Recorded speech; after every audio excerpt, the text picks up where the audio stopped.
Muy buenos días, buenas tardes, dependiendo del lugar del mundo donde se encuentren.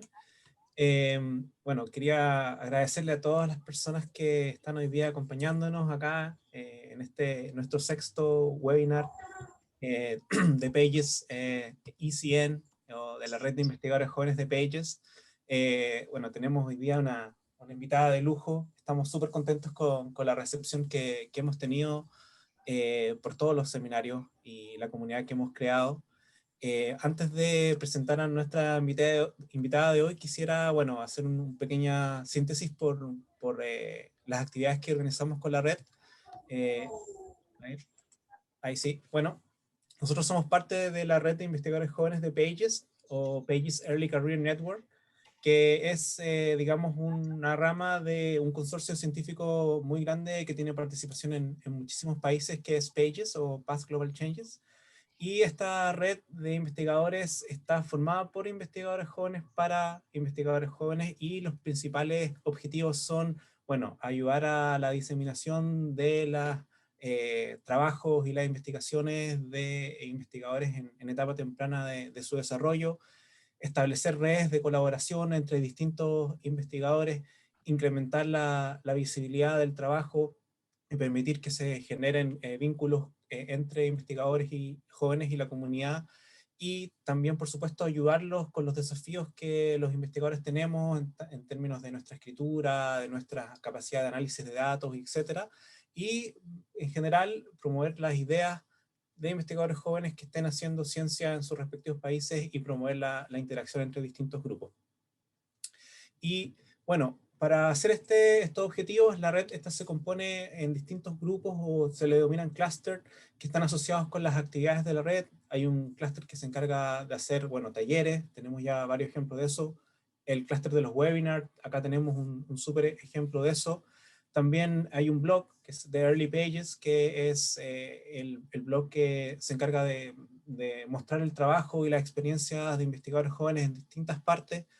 La red también está súper activa en redes sociales, en Twitter, en Facebook, y también está la actividad del club de escritura, el Writing Club, que es el que les voy a hablar ahora recién, en un momento, y están también los representantes regionales, quienes son los encargados de difundir todas estas actividades por los distintos rincones del mundo. Y dentro de los representantes regionales, bueno, somos acá un grupo de colaboradores, eh, está un grupo muy bueno, para trabajar. Aprovecho de agradecerle a todos mis colegas que están acá acompañándonos.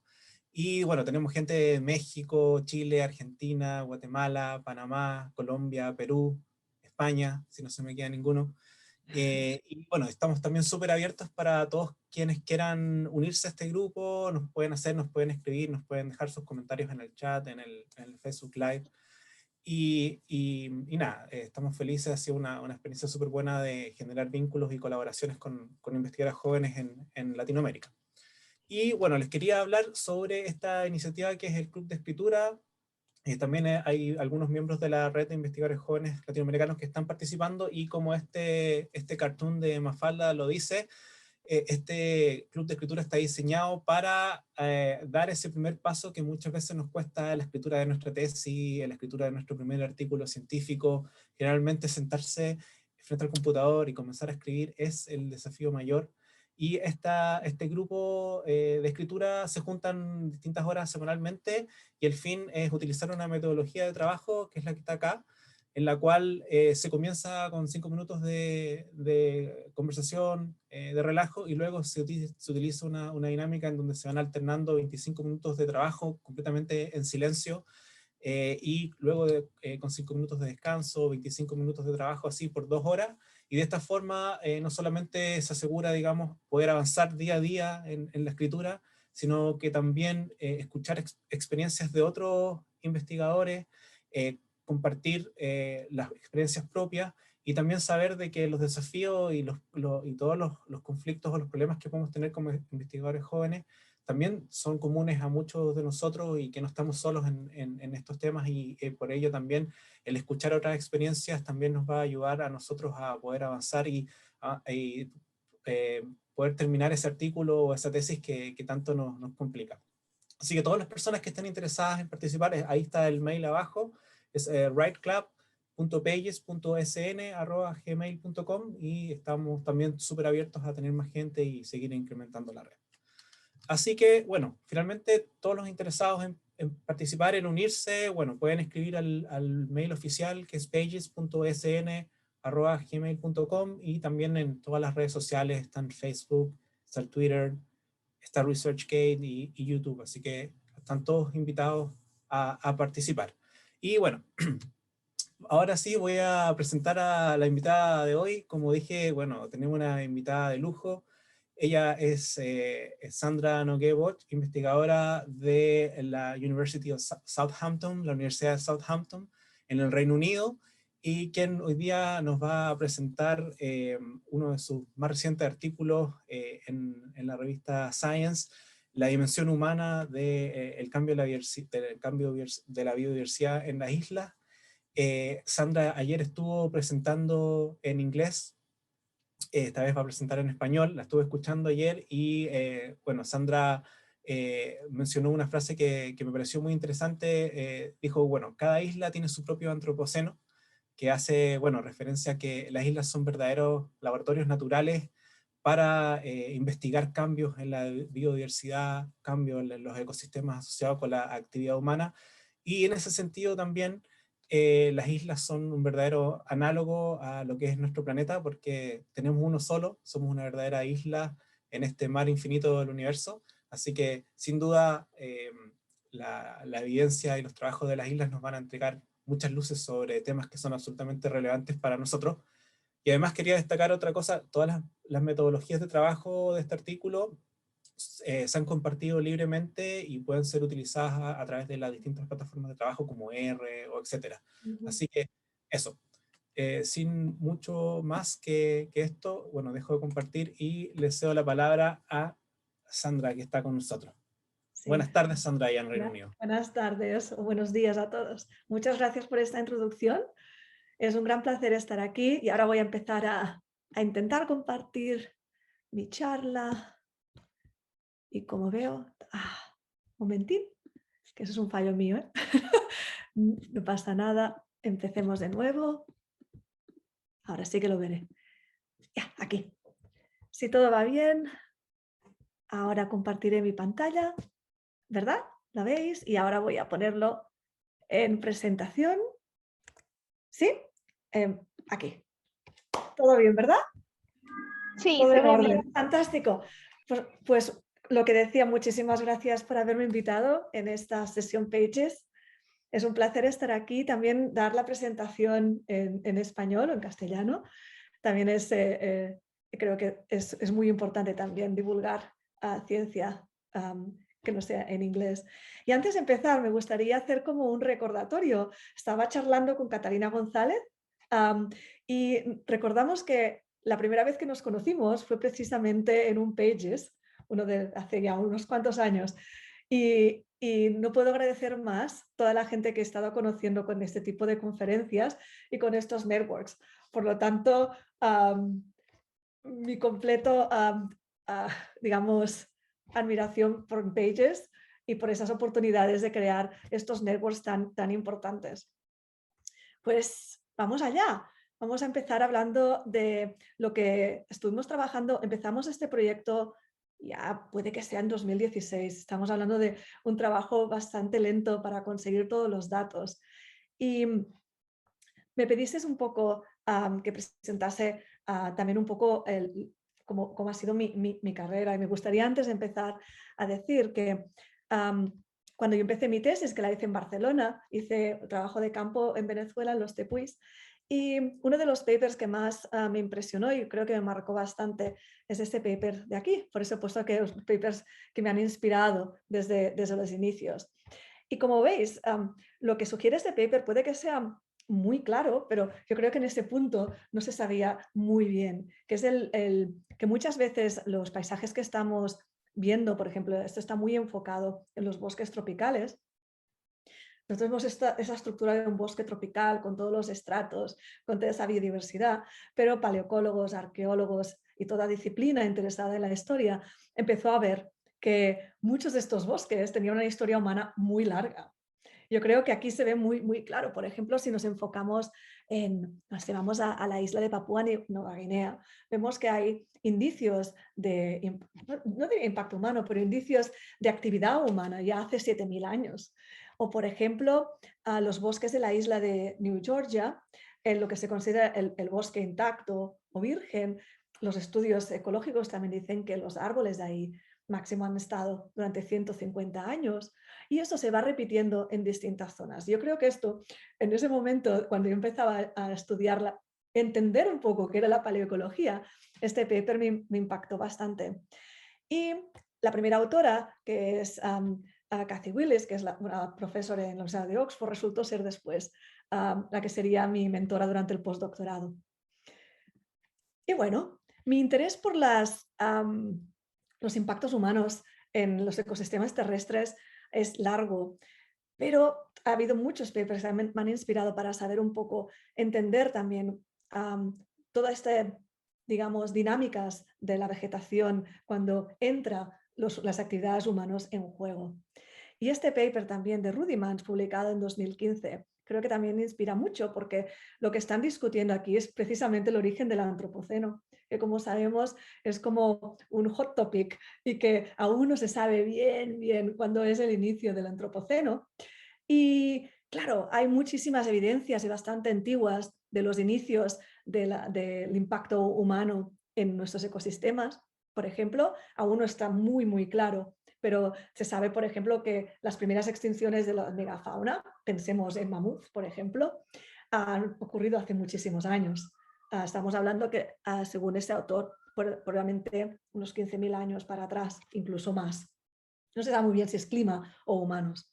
Pero este paper en particular pone mucho énfasis en los primeros impactos más bien a pequeña escala que ocurrieron en Eurasia hace 8.000 a 6.000 años. Y a partir de aquí ha habido muchísimas evidencias, como por ejemplo cuando se empezaron a deforestar, un proceso de deforestación mucho más grande, se vieron también que hubo un feedback con el CO2 y todo esto se ha podido ir mapando y muchos investigadores están tratando de ver esos feedbacks antiguos y cómo también ha podido cambiar la composición atmosférica, como también hay como un pequeño parte de este paper que dicen que hay agricultura y, por ejemplo, los herbívoros que también tienen un impacto en el nivel de metano. Y como bien sabemos, en la última era, la que dicen industrial ya más actual, todos estos procesos se han acelerado y muchos de los gráficos, cuando empezamos a mirar, todos tienen como una trayectoria, digamos, exponencial a todos niveles socioecológicos, pero también ecológicos. Y si vamos mirando un poco más, este tema está muy de moda y ha habido muchos papers muy interesantes publicados muy recientemente. Y estos papers creo que fueron publicados este mes o el mes pasado, mayo, junio. Y por ejemplo, el primero que está publicado en PNAS, dicen que bueno, pues la gente ha empezado a modelar la naturaleza terrestre por más de 12.000 años. Porque también poniendo un poco más el énfasis, un poco más ya para atrás en el tiempo. O por ejemplo, este paper también publicado en Science por un equipo internacional, pero liderado por investigadores de la Universidad de Bergen, dice que hay una aceleración global de cambio de la vegetación durante los últimos 18.000 años. Pero, si vemos bien, pone mucho énfasis en que más recientemente, los últimos 4.000 años, esta aceleración de cambio puede que incluso haya sido más grande o más acelerada que después de la última glaciación. Por tanto, todos estos papers y todos estos ejemplos lo que nos indica es que parece ser que sí, que los humanos tienen, las actividades humanas tienen un papel predominante en nuestros sistemas ecológicos y que muchas veces se pueden considerar uno de los drivers, uno de los puntos más importantes de transformación de nuestros ecosistemas. Y claro, todo esto, si nos ponemos a pensar un poco en por qué es importante, lo que sí que se ve que últimamente también está pasando es que distintas iniciativas desde el IPBES o el IUCN o la nueva década de restauración de los ecosistemas que ha empezado justo ahora, están empezando a cómo incorporar la parte más histórica de la ecología. Y creo que para nosotros eso es muy buena noticia, porque nos da como una plataforma para poder divulgar y poder aportar nuestros conocimientos bueno, a ejemplos prácticos, por ejemplo, proyectos de restauración o muchos otros que vamos a ir viendo en esta charla hoy. Y me gustaría también hacer un poquito de énfasis en esta definición que he puesto en esta slide, que dicen que la historia ecológica es importante no solo para determinar el grado de cambio que está ocurriendo desde una línea de base o una línea de referencia, pero también en el nivel de intervención que se requeriría para ese ecosistema para ser restaurado a un nivel de base X. Yo no voy a decir qué nivel de base, porque esto ya es mucho más complicado y depende mucho de cada sitio. Pero lo que creo que me gustaría resaltar es que se hace énfasis en la ecología histórica y también en estas líneas de base. Yo creo que esto es bastante interesante también para paleoecólogos, biólogos de la conservación y muchísimas otras disciplinas afines a poder entender cómo está cambiando nuestro paisaje. Me gustaría decir que si tenéis alguna pregunta durante mi charla, por favor, me interrumpís y no hay ningún problema. No puedo ver el chat, pero si no me avisáis, ¿vale? Veo a algunos de vosotros en la pantalla. Pues si ligamos esto, hay otro paper también que me ha inspirado durante muchos años, que es ese paper de Jackson and Hobbs, que está publicado en 2009. Y creo que esto es como uno de los primeros inicios que intentan ligar el grado de cambio de la vegetación, partiendo de una línea base, que sería aquí, y el nivel de intervención en un sistema, que lo han puesto más o menos como modesto, intensivo o prácticamente imposible de recuperar. Todo esto también abre a muchísimas posibilidades de hablar a qué baseline, a qué línea de base se refieren para poder restaurar, por ejemplo. Este paper está muy enfocado en restauración y lo útil que sería utilizar paleoecología y otros datos paleoecológicos para entender el nivel de cambio. Y eso también nos lleva a pensar qué nivel de base queremos restaurar. Y últimamente, discutiendo bastante con distintos ecólogos, paleoecólogos, hemos decidido un poquito que se tiene que reconocer que una línea de base es muy complicada y que muchas veces se tenían que pensar un poquito más allá y ver si lo que uno quiere restaurar, por ejemplo, es un sistema biodiverso y que funcione, digamos, funcional. O, por ejemplo, podría ser también importante reconocer que hay que puede que haya unos cuantos paisajes culturales que también sean interesantes también para restaurar o mantener, o si lo que estamos pensando es una línea de base que va mucho más allá. Por ejemplo, sería restaurar a nivel de los prehumanos, ¿vale? Es decir, lo que se sugiere aquí es que puede que se tenga que pensar no solo en una línea de base, sino en múltiples líneas de base para restaurar. Todo esto nos ayudaría mucho también conocer en los sitios de la restauración cómo ha cambiado la vegetación durante los años que nos interesen en este caso en particular.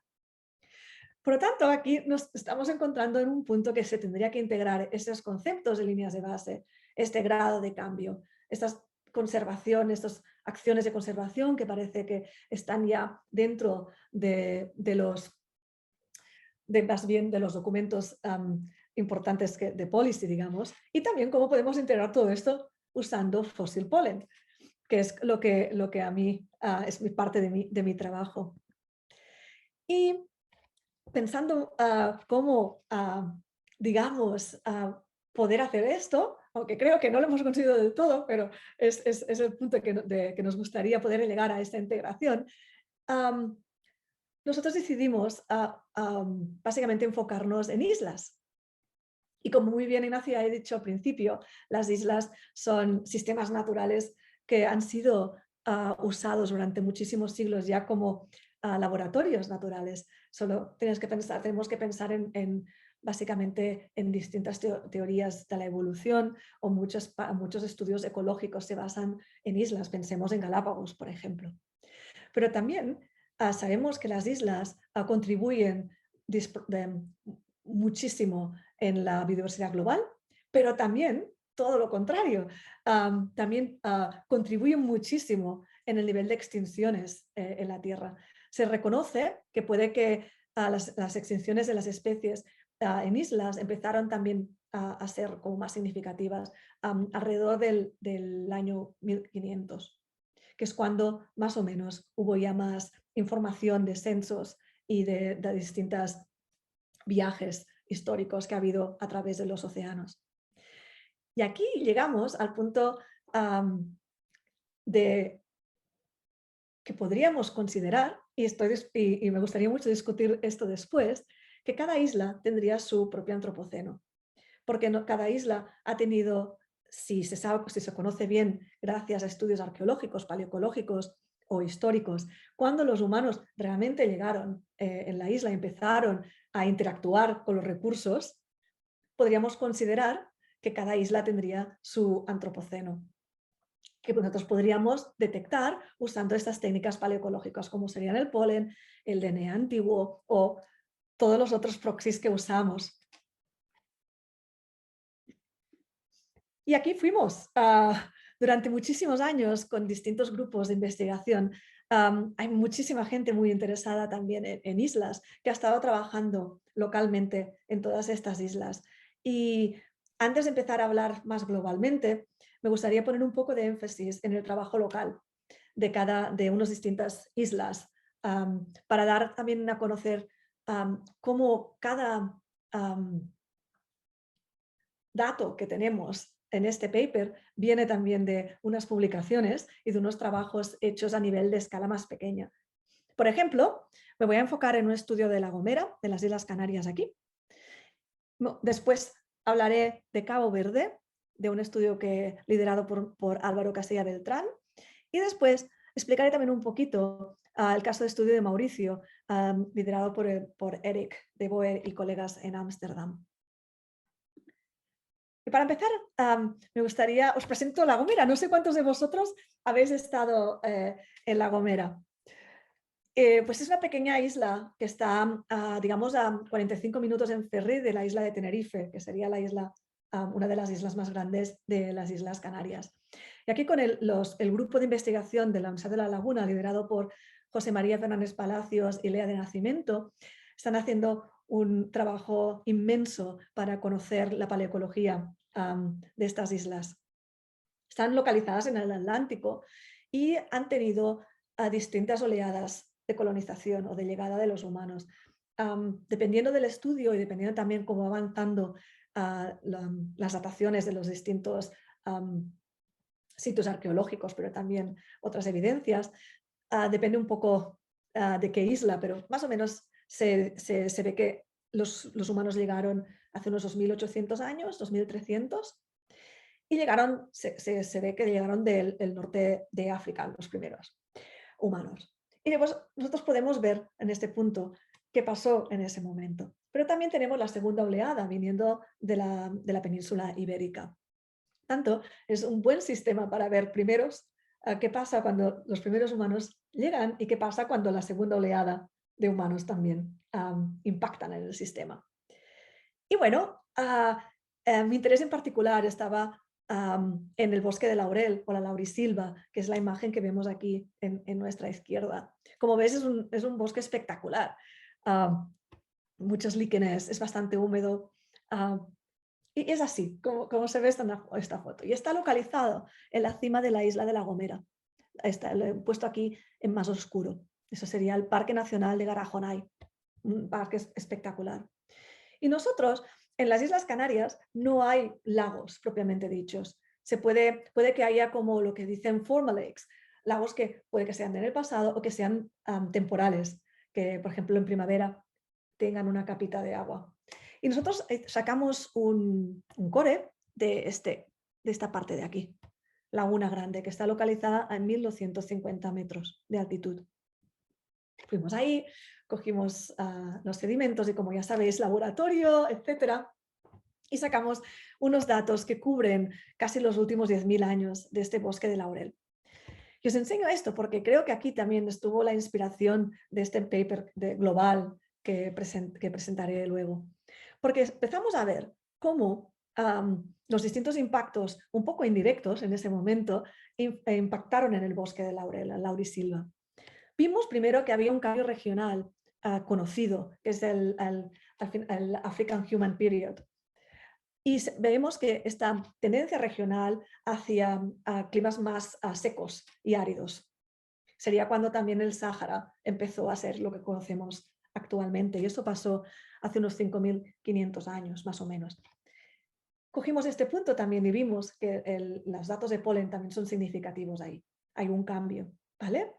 Esto estamos hablando aquí, lo que he puesto es básicamente otra forma indirecta de ver el impacto humano, que sería usando el microcarbón. Y aquí vemos cómo vimos también dos picos bastante grandes. Uno 3.100 años aproximadamente y otro a 1.800 años. Y lo que quisimos ver con esto es ver cómo ha cambiado la vegetación, cuáles fueron los primeros cambios después de este clima regional, este cambio que conocemos, y después de los picos de fuegos reconocidos. Y lo que vimos es esto, hicimos un análisis usando Permanova y el SIMPER para detectar estos cambios de vegetación y cuáles de las especies clave de la laurisilva, cómo cambiaron. Pues empezamos ya a pensar cómo están cambiando la vegetación después, cuáles especies son más sensibles a los distintos cambios. Y bueno, como veis aquí, cogimos esto, el cambio natural, y después los cambios cogiendo los picos de charcoal. Y después de una forma bastante, digamos, resumen, pusimos la contribución de cambio de cada especie que escogimos, que son las más importantes, y la tendencia después de este cambio.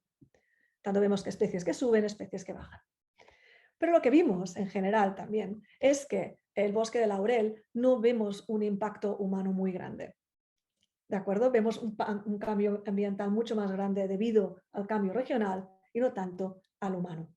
Pero hay cambio, pero no tanto. ¿Vale? Eso fue una de las primeras cosas que también a mí personalmente me sorprendieron. Pero si nos ponemos a pensar, este bosque que está a tal altitud y es húmedo, puede ser bastante, lo podríamos haber esperado también un poco, que no había cambio humano directo en el bosque. Pero bueno, seguimos un poco más para el sur y de las Islas Canarias vamos a las islas de Cabo Verde, que también tiene una historia muy interesante y una colonización más reciente también de la península ibérica, en particular Portugal.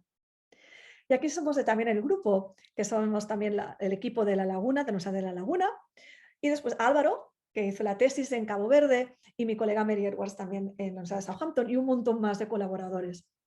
Como veis aquí los sedimentos también son muy distintos que los que nos pensaríamos. No hay lago, no hay turberas. Por tanto, tenemos que ir a lo que son cráteres volcánicos, calderas, con la suerte de que mantiene una estratigrafía. Por ejemplo, si recuerdo bien, pero puedo decirlo mal, lo tengo que buscar bien, pero si recuerdo bien, la última vez que en Cova de Paul, en la isla de Sant Antau, al norte del archipiélago, la última vez que este volcán estuvo en erupción, son bastantes decenas creo que son 90.000 años para atrás. Tanto ha habido tiempo estable también para que la sedimentación vaya pasando. Y bueno, ¿qué encontramos aquí? Aquí en Cabo Verde, en ese punto, no sabíamos muy bien cuál era la línea de base de la vegetación. Y teníamos bastantes hipótesis que venían de distintos estudios, como por ejemplo, debido a que es la misma zona biogeográfica que Canarias, podría ser que en el pasado, cuando el clima era un poco más distinto, que en las partes altas de estas islas hubiera laurisilva o un bosque tropical. Esta era la primera hipótesis. La segunda sería que Cabo Verde más o menos, el paisaje que vemos actualmente, que es así como más con arbustos, fuese así también hace 2.000 años para atrás, o otro que es como muchas veces definen Cabo Verde, que la vegetación básicamente era muy pobre. Y gracias al estudio de Álvaro, vemos que podemos confirmar que por lo menos por los últimos 2.000 años la vegetación de esta isla en particular, en las partes altas de Santo Antão, se ve es como una dinámica de un mosaico de lo que dicen grasslands y arbustos durante todos esos años. Una nota, como aquí, hay muchos paleocólogos, puedo que estéis interesados un poco más en el detalle del gráfico.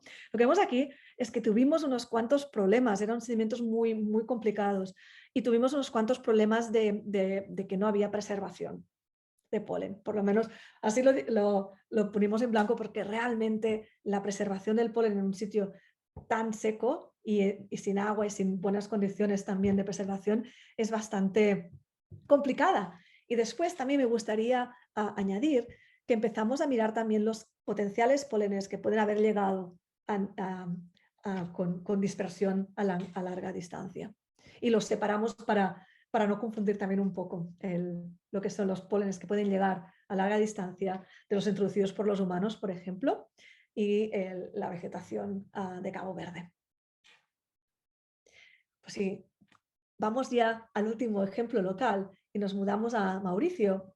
Y los paisajes son muy distintos que los de Cabo Verde y Canarias. Y aquí vemos a Eric de Boer haciendo un poco de subsampling. Los sedimentos también lo veis que son muy distintos. Y me gusta mucho este ejemplo porque es una integración de distintas perspectivas de cómo interpretar el cambio en una isla pequeña como Mauricio. Como vemos aquí, vemos que usaron también microcarbones para mirar con distintas medidas, para mirar el impacto de fuegos en el paisaje. También incluyeron las distintas oleadas también de humanos llegando a las islas, desde los Dutch, French, British y después la República de Mauricio. Y creo que esto también es muy interesante para ver el cambio. También pusieron las distintas extinciones y las distintas introducciones, como el gato y el ratón, y cómo estas introducciones van incrementando a lo largo del tiempo, y cómo también la vegetación local va cambiando, desde el natural vegetation, que son como palmeras, a como más abierto, más a otros cambios de uso, que ahora os lo voy a enseñar. Pues aquí lo que vemos es también cómo han querido incluir, que creo es muy importante, la relación de la población, cómo incrementó en las islas desde el 1650 o algo así, 1638 precisamente, al año 2000, cómo la población de la isla también ha ido incrementando y cómo lo contrario, también vemos que la vegetación nativa en porcentaje va bajando hasta los niveles del año 2000, que este paper dice que son un 3%. Y lo que vemos es que la vegetación nativa se va, en los mapas se va fragmentando y desapareciendo de muchos de los sitios de la isla y va incrementando, en este caso, el cultivo, por ejemplo, de caña de azúcar. Pues ahora vemos que con todo esto, lo que vemos es que localmente sí que se ven impactos, que cada isla tiene un impacto distinto, podríamos decirlo, y que hay distintas tendencias. Pero nuestro interés aquí era saber si vemos un cambio de vegetación siguiendo una misma tendencia, es decir, si hay una aceleración de este cambio de la vegetación, cuando los humanos llegan. Y esta ilustración me gusta mucho, que es hecha por mi colega Yagoba, que si estáis interesados está lo podéis encontrar en este Twitter. Creo que con esta ilustración enseña bastante la esencia del paper, porque dicen, miramos que son dos islas, una del Pacífico y Galápagos, podríamos decir, con la llegada humanas, y una isla dice a la otra, yeah, they've been around for a while, yours, siendo los humanos aquí llegan, ya están aquí desde hace unos cuantos años. Y la otra isla dice, well, no, solo unos cuantos centenares de años. Nuestra idea y nuestra hipótesis inicial era sí, islas que estaban colonizadas muy recientemente, se veía distinto cambio que las islas que estaban colonizadas hacía muchísimos más años. Y lo que encontramos después de unos cuantos años trabajando y incorporando los distintos datos todos juntos y aportando también distintas skills en esto porque tenemos a colegas arqueólogos, biogeógrafos, ecólogos, paleoecólogos, etcétera. Lo que conseguimos es finalizar una base de datos con los datos de polen para poder responder esta pregunta. Y eso sería el resultado principal. Como veis, las islas que tenemos en el paper están distribuidos bastante heterogéneamente a través de los distintos océanos.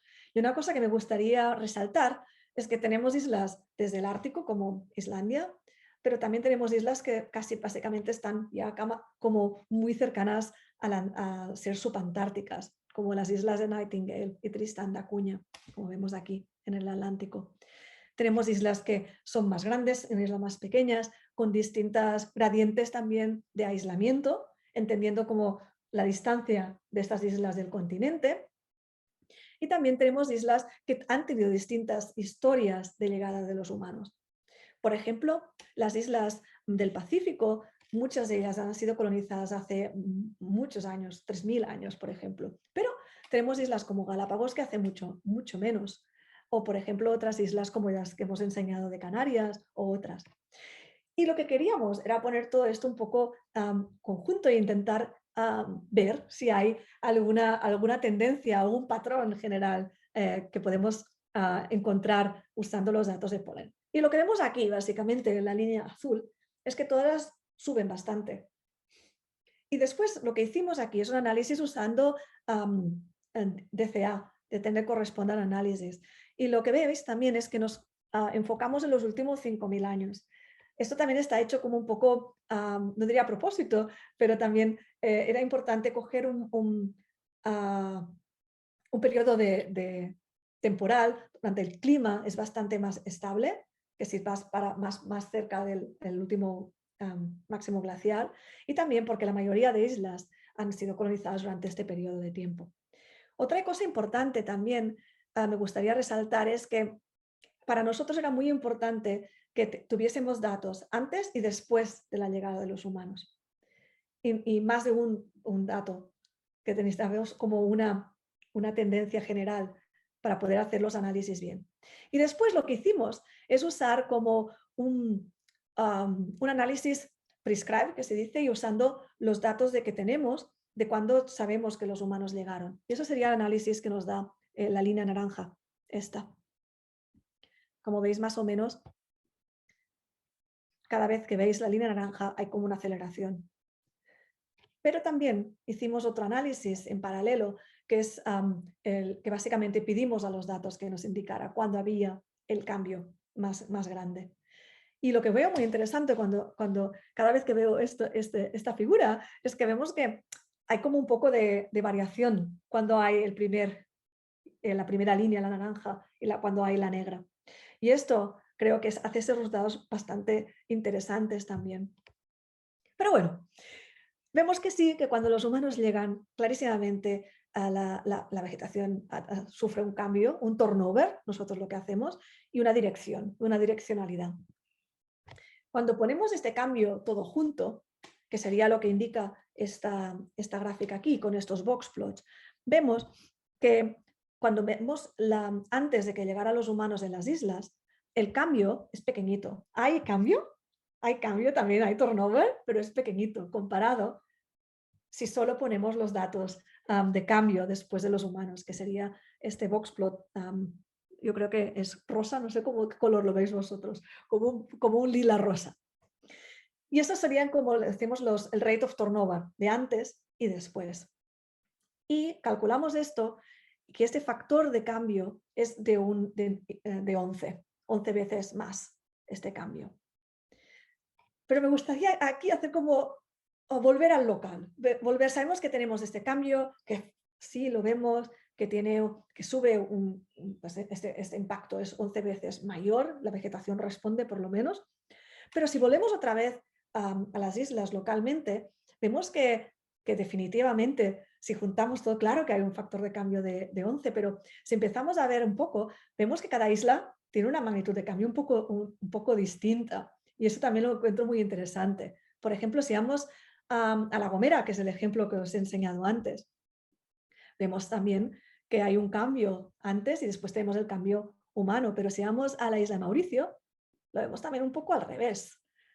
Y si vamos, por ejemplo, a la Hispaniola, vemos que hay un impacto humano mucho más grande. Eso creo que hace que tengamos que pensar un poco más para intentar explicar por qué hay islas que el impacto humano se ve más grande que otros. Y esto es lo que intentamos hacer en la última parte del paper. Esta información está en Supplemental Information del paper. Es decir, que si estáis interesados está toda la información ahí. También está un pequeño resumen de los cambios ambientales que sabemos que ocurren en cada una de esas islas. Claro, eso es lo que estaba diciendo, que vemos que sí, que los humanos cuando llegan hay un impacto en el turnover de la vegetación. Pero es lo que pongo aquí y lo voy a leer en inglés para no liarme, después lo traduzco. All these differences in the effect of human arrival explained by the timing of when humans entered the island system or by present and past environmental characteristics of the islands.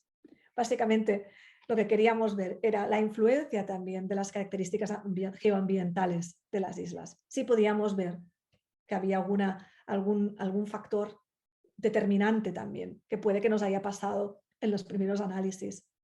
¿Y qué hicimos? Pues cogimos definitivamente las oleadas de los primeros humanos llegando a las islas, incorporamos la latitud, donde estaban localizadas las islas, pusimos también la área de las islas.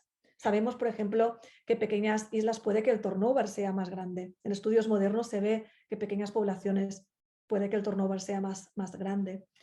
Tuvimos en cuenta también dónde cogimos el core, en qué altitud. Si eran alta montaña, si eran las partes bajas de las islas. También tuvimos en cuenta el gradiente de aislamiento. Si estaban muy cercanas a los continentes, puede que los humanos llegaron más o pudieran llegar más frecuentemente.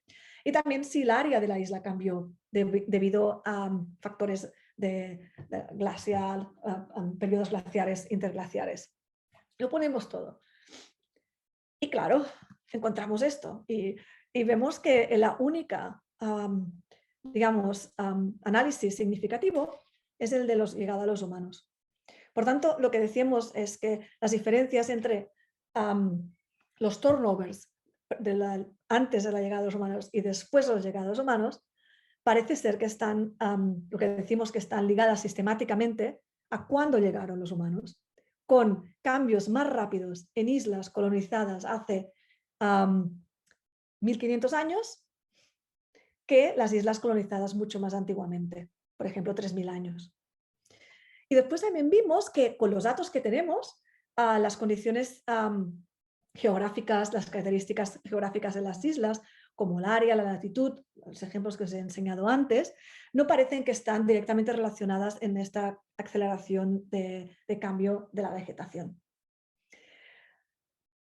Supongo que puede que con más datos o enfocándonos en archipiélagos o a otra escala, puede que esto se pueda perfilar y puede que haya distintas conclusiones dependiendo de las islas. Pero estos son los primeros resultados y creo que a partir de aquí podemos hacer muchísimas cosas más. Y ya para finalizar, un poco las conclusiones. Pues bueno, creo que uno de los resultados más importantes que hemos obtenido es que después de la llegada de los humanos, el cambio de vegetación ha acelerado por un factor de 11 comparado con antes de la llegada de los humanos. Vemos que hay cambios, los cambios pasan más rápidamente en islas colonizadas mucho más recientemente, en los últimos 1500 años, que las colonizadas más antiguamente.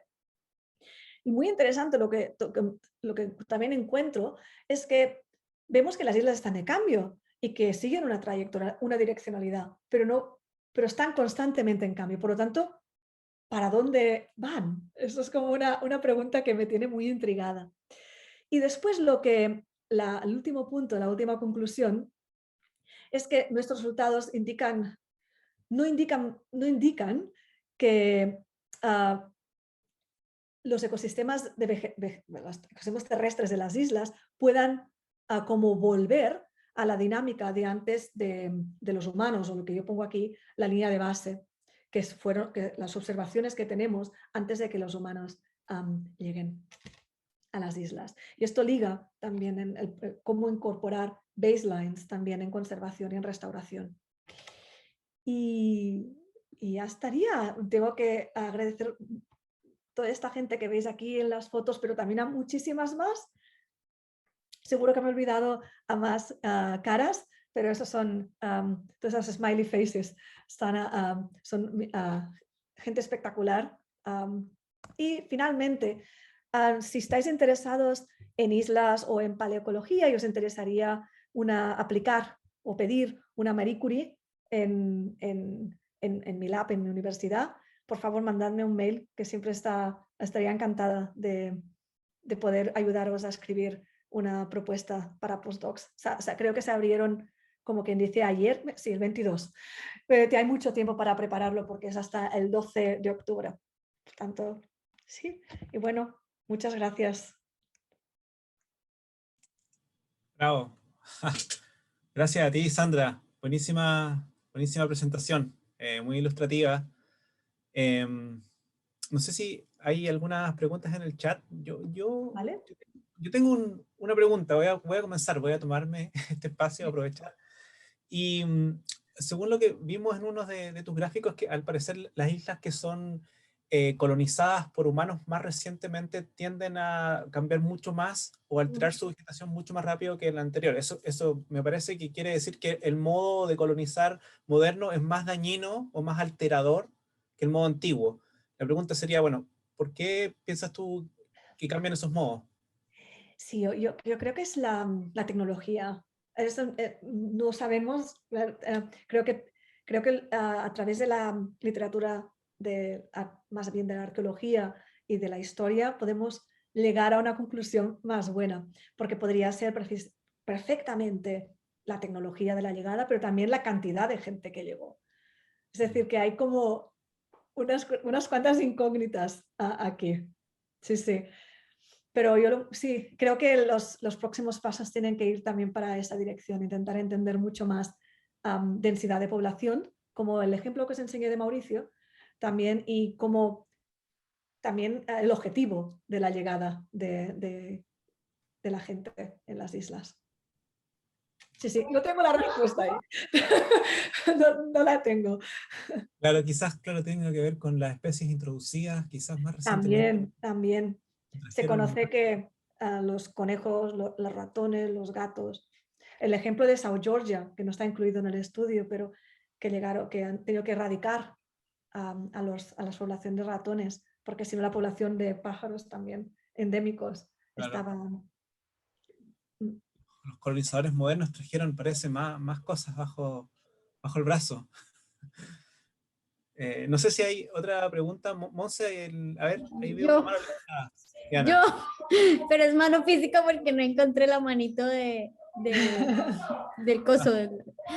Yo tengo una duda y es, me llama mucho la atención este cuadro, estos diagramas de polen. Ayer recordando que nos decían que no mostrar más diagramas de polen, pero a mí me encanta, a ver, tal vez es un sesgo personal, pero mi pregunta va hacia esos espacios blancos en donde no estás viendo, donde dices que no hay preservación y digamos la intuición inmediatamente le dice a uno, no, yo tengo que sacar esto porque no tengo información, pero mi pregunta es,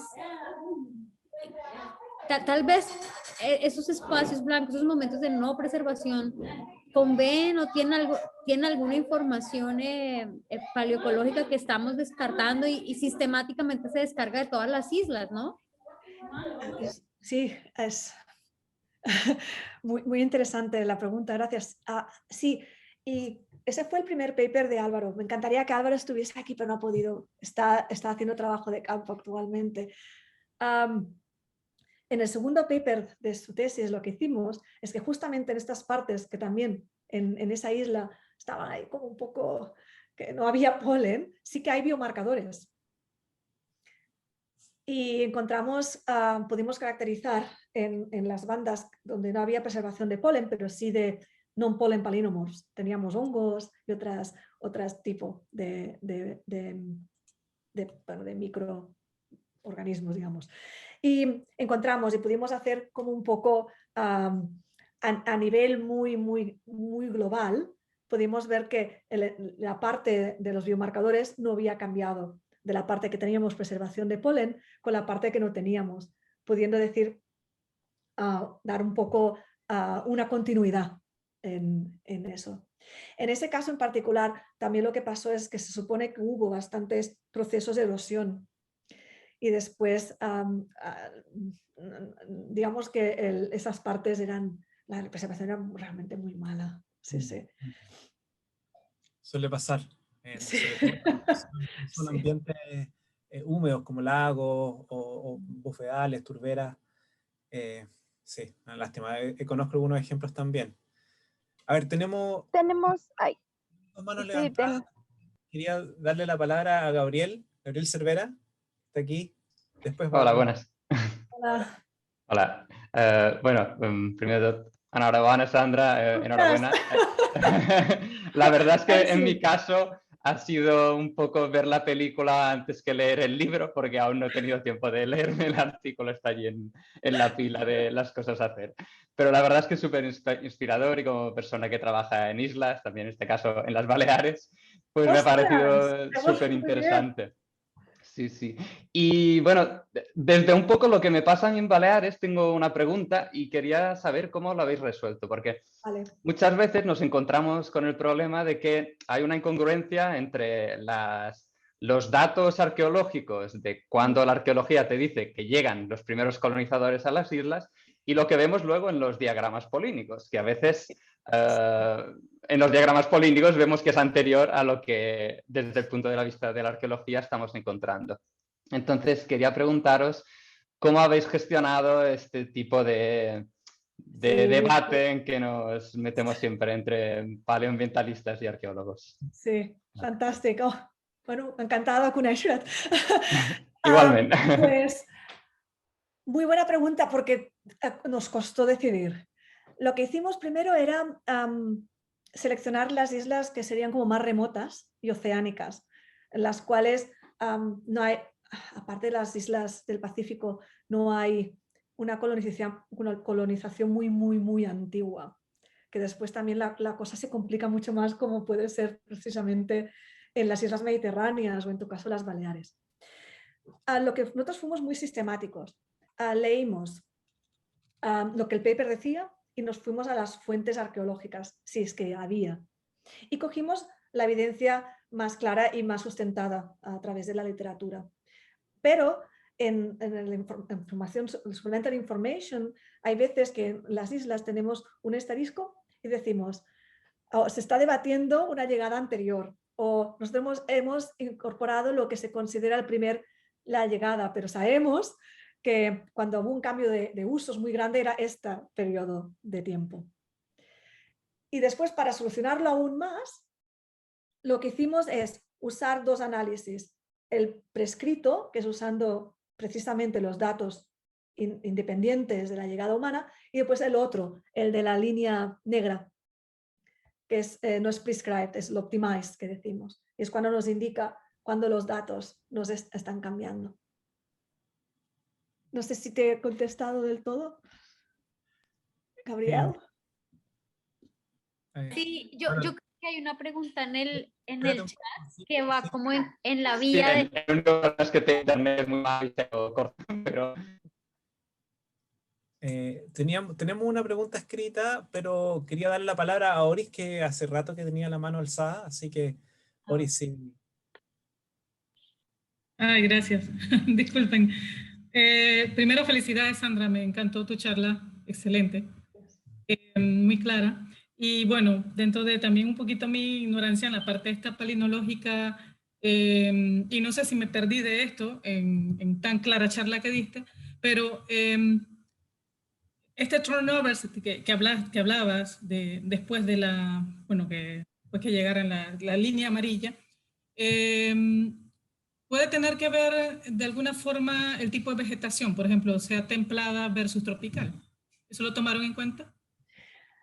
Directamente no, pero lo que nos sorprendió mucho es que no vemos una diferencia, sino que una isla tropical con vegetación tropical más temperado o incluso ártico, se ve que el turnover incrementa. Puede que incremente, como vimos también en los box plots, un poco distinto, pero hay ese cambio. Y esta es una pregunta muy interesante, que es lo que nos gustaría también, el paso más allá, aparte de la parte más de la llegada de los humanos, pero también la parte que pone un poco más de énfasis en el tipo de vegetación y cómo son las islas en cada una.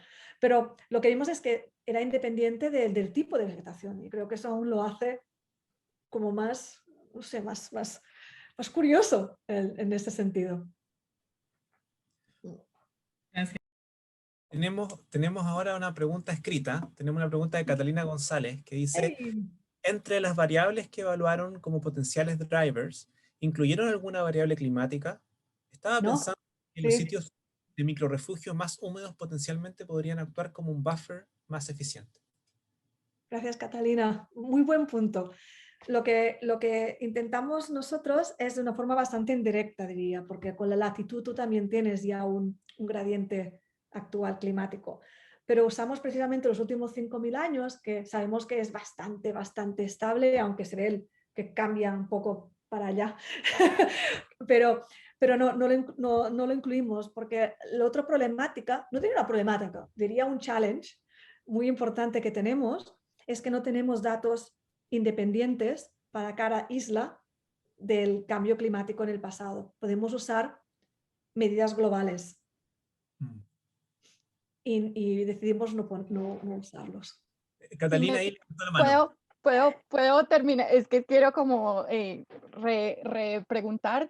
Estaba pensando, sí, entiendo perfectamente, yo he tenido, obviamente es una dificultad adicional tener el amarre independiente del clima, pero estaba pensando más como en provincias climáticas, Sí. no solamente la parte como obvia de temperatura por la latitud, sino estaba pensando más, por ejemplo, que las islas pacíficas tuvieran una relación mucho más intensa con ENSO que la que tienen las islas atlánticas, por ejemplo, porque claramente, Diana lo sabe perfectamente, las culturas americanas y todo lo que está alrededor del Pacífico, alrededor de 4.000 años, tiene un quiebre importante por el ENSO. Entonces, Sí. era más como en términos como de Sí. provincias climáticas. Y creo que es muy importante para los próximos pasos incluir todo eso, incorporar también estos cambios. Tengo unos colegas aquí en la Universidad de Southampton trabajando muy intensamente en las islas del Pacífico y hicieron como la reconstrucción también del ENSO y cómo también esa reconstrucción la pueden ligar bastante bien a la llegada en distintas islas. Está publicado en PNA, si estáis interesados os paso el paper. Yo creo que sí, que estos son nuevos estudios también que se pueden aplicar perfectamente en estos datos. Claro que si Gracias, Catalina. cambian las fases del niño y la niña, también hay un cambio en la circulación atmosférica asociado y por lo Claro. tanto eso podría haber influido Exacto. en las Sí, rutas sí. de navegación, etcétera. Siguiente mazo. Exacto. Tenemos otra pregunta de Rubén. Dice, ¿se ha considerado el tipo de cultura que han colonizado estas islas? ¿Podría influir en que los cambios sean diferentes de una isla que en otra? No lo hemos considerado, lo hemos hecho totalmente sin considerar el tipo de cultura, solo la llegada. Es decir, que no hemos puesto a ningún énfasis, digamos, en el tipo cultural de la llegada. Por ejemplo, en Canarias sabemos que los primeros que llegaron, pues por estudios arqueológicos, más o menos la procedencia y cómo podrían haber actuado, pero solo consideramos cuando las primeras poblaciones entraron en la isla. Esto yo creo que hay estudios más arqueológicos que lo están empezando, lo están estudiando y ya lo han estudiado en otras islas también el impacto, estoy segura. Claro, bueno, también al analizar a través del tiempo de colonización también hay indirectamente un sesgo cultural, porque algunas, claro, por ejemplo, la Polinesia se colonizó más o menos en una etapa más tardía que quizás otras colonizaciones. Pero bueno. Sí, sí, pero es un buen punto también. Diana tenía la mano levantada y se fue, apagó su cámara. Parece que ya no. Ahí está. Ahí está Sí, Diana. Volvió. una pregunta un poquito rápida y es, ¿no has pensado en estudiar un poco las tasas de cambio? O sea, la tasa de cambio que has visto con los humanos versus glaciar, interglaciar, o sea, un poco me pregunto si evidentemente está acelerada naturalmente, pero un evento geológico como pasar de glaciar a interglaciar también tiene consecuencias gigantes, sobre todo en el tamaño de la isla. Entonces, como por comparación, para entender si naturalmente esa velocidad podría existir en otros momentos geológicos, más atrás del reciente. Sí, sí, totalmente.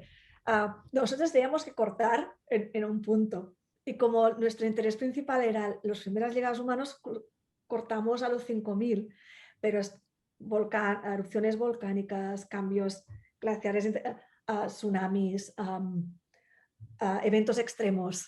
Estoy segurísima que dependiendo de localmente en las islas, si nos pudiésemos ir también mucho más para atrás, veríamos cambios, dejemos de decir, bastante bestias en la vegetación y que nosotros obviamente en el periodo que tenemos cubierto no los detectamos. Bueno, está el artículo de tu colega, ¿no? Ondre ¿qué le evalúa? y Suzette y del equipo de ver, ellos cogieron, pero creo que tenían que estar aquí explicando, es un mega paper, ellos cogieron todos los datos muchos datos de Neotoma y de muchísimos, y es lo que vieron precisamente que creo que cogen los últimos 18.000 años, no sé si me acuerdo bien, y después ven como el cambio, el rate of change, ellos miden rate of change, cambia en distintas zonas y después se vuelve a acelerar a los últimos 4.000 años. Claro. Oye, bueno, ya... Y, Sandra, y perdón, ¿ustedes estimaron tasas de cambio, por ejemplo? Miramos al turnover solo. Okay. Y después lo que hicimos es básicamente usar las ordinations, el de CA1, y después lo hicimos por empezamos por aquí.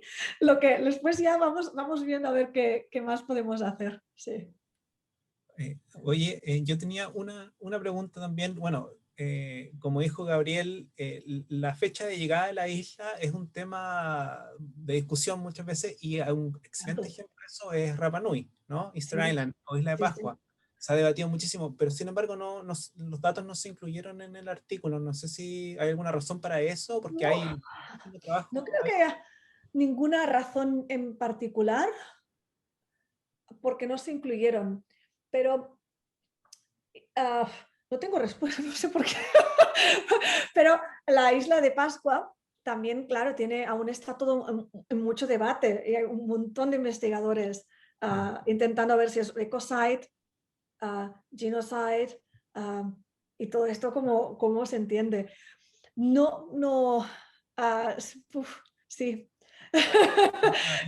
Estamos, sí, los paleontólogos de islas estamos muy entretenidos también con todo, porque a la medida que vas poniendo más métodos, se van descubriendo un montón de distintas explicaciones y encuentro fascinante. La isla de Pascua es una isla, un punto en particular muy importante.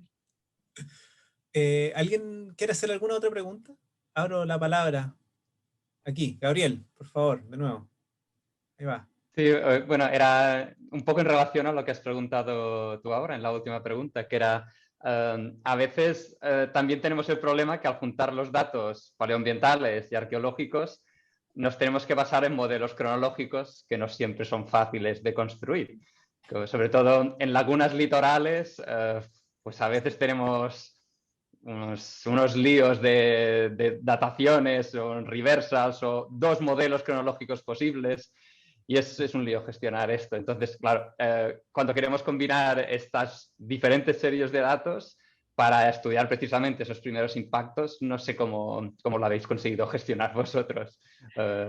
Hicimos una selección bastante estricta de los datos que hemos incluido. Seguimos como un pipeline de datos, los que había un depth edge model robusto y bueno, esto era esencial, que hubiera datos más modernos, porque como muchos sabemos, muchas veces no estamos tan interesados en la parte más moderna y después pues no hay datos buenos. Por tanto, esto descartó bastantes islas. Claro. Después también nos enfocamos, bueno, obviamente la armonización de todos los datos de taxonómicos también, eso fue una trabajona bastante importante. Y a medida de ir haciendo esta selección de los datos, obviamente la cantidad de datos de islas se fue reduciendo bastante. Sí, pero eso es un buen punto. El modelo de edad es muy importante. Recalibramos todo también. Sí, eso sí que es un punto. Yo no he explicado estos detalles, pero tardamos mucho tiempo en hacer este paper. Es que, como buen dices, hay muchos pasos a seguir. Claro. Sí. Bueno, sobre todo cuando el análisis que se hace, que me imagino significa, digamos, interpolar las series a rangos fijos de tiempo para hacer los cálculos de tasas de cambio, etcétera. Entonces, claro, tiene que haber una cronología Robusta. medianamente buena para tener algún resultado, digamos. También sería súper interesante, y yo estoy seguro que da para otro webinar, el cómo se logra hacer un trabajo colaborativo tan grande, digamos. Es muy interesante ver cómo se logró esta colaboración con investigadores de tantas instituciones Sí. distintas, etcétera. No sé si muy brevemente puedes Sí. A ver, esta idea, y esa es la magia de también ir a congresos, esa idea surgió en el Congreso de Islas de las Azores, que fue en 2016. Y con mi colega Manuel, que es con quien tenemos el correspondence, es el último autor, es cuando empezamos a maquinar, digamos, el paper. Y a partir de aquí, también con colaboradores de hace muchos años, empezamos a trabajar con primero unos datos y después nos fuimos contactando también, pues muchas veces gente que ya conoces desde hace mucho tiempo y que conoces en conferencias. Por eso es tan importante esos networks y pages en general. Creo que con Manuel creo que nos conocimos en una International Biographical Society. Y es donde puede que conozcamos a gente que vamos a estar trabajando por los próximos 20 años, si hay suerte. Sí, pues ya con los colegas que nos hemos ido cruzando con intereses similares. Y sí, fue muy natural, de hecho, en este paper. No es fruto de ningún workshop, por ejemplo, Claro. o de ningún working group. Es bien de una idea y después colaborando con los investigadores que también les interesa ese tema.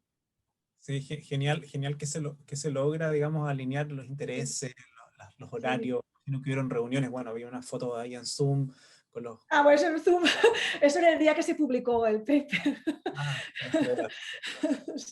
Buenísimo. No sé si alguien más tiene alguna otro comentario o pregunta que hacerle a Sandra. No, parece que no. Muy bien. Bueno, muy bien. Yo tenía unas preguntas, pero suficiente, yo creo, para ti, Sandra, sobre todo que ya llevas mucho tiempo conectada. Y nada, a nombre de toda la red y todos los asistentes también te damos las gracias por tu seminario realmente muy interesante, inspirador, por qué no decirlo. Y ojalá que sea también, bueno, un ejemplo para todos nosotros que estamos aquí haciendo redes, tratando de fomentar la colaboración entre investigadores. Así que también me sumo a los aplausos virtuales ahí, para Sandra.